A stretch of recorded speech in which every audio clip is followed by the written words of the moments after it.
लालच व्यक्ति में सोचने समझने की शक्ति को छीन कर देता है।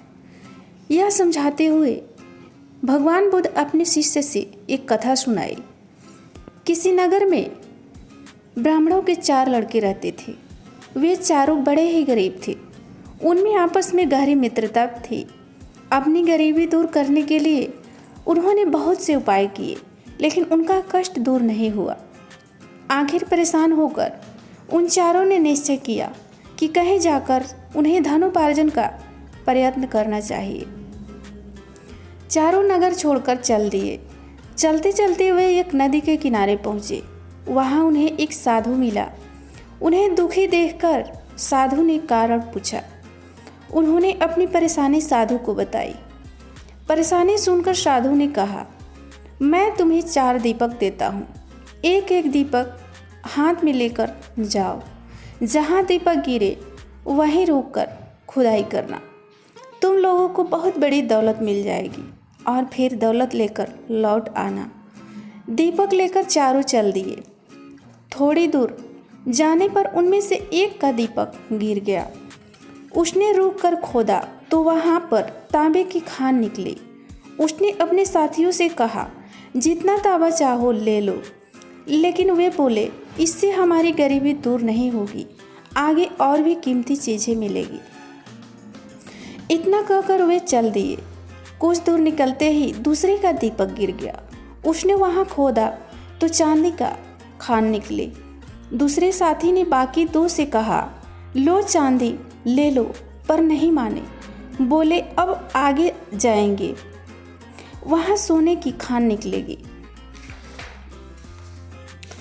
कुछ आगे चलते ही तीसरे के दीपक गिर गया।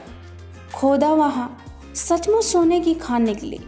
तीसरे ने चौथे से रुकने को कहा तो उसने वही बात कहकर पहले 2 ने कहा वही बात कहा और आगे दौलत के लिए लालच में बढ़ चला। काफ़ी दूर चलने पर उसे एक व्यक्ति मिला। उसके माथे पर एक चक्र घूम रहा था और उसका बदन खून से तरबतर हो रहा था। चौथे साथी ने उसके पास जाकर पूछा, तुम कौन हो? तुम्हारे माथे पर यह चक्र कैसे घूम रहा है? उसका इतना कहना कि उस आदमी के माथे से चक्र उछलकर पूछने वाले के माथे पर लग गया और लगा चक्र काटने। पहले चक्रधारी ने कहा, यह चक्र किसी दूसरे के माथे से उतरकर इसी तरह मेरे माथे पर लग गया था।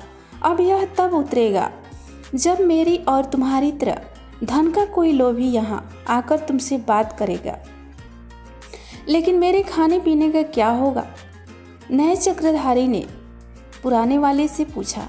उस व्यक्ति ने जवाब दिया, यह चक्र उन लोगों के लिए है जो धन के बेहद लोभी है।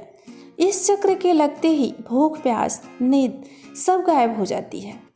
कोई हैरानी नहीं होती, बस इस चक्र घूमने का कष्ट रहता है। इस तरह यह अनंत काल तक सताता रहता है। इतना कहकर वह व्यक्ति तो चला गया, लेकिन धन का लोभी ब्राह्मण का वह लड़का जाने कब तक खून से लथपथ होकर उस दुख को भोगता रहा। इसलिए लालच कभी नहीं करना चाहिए। लालच बहुत बड़े नुकसान कर सकता है।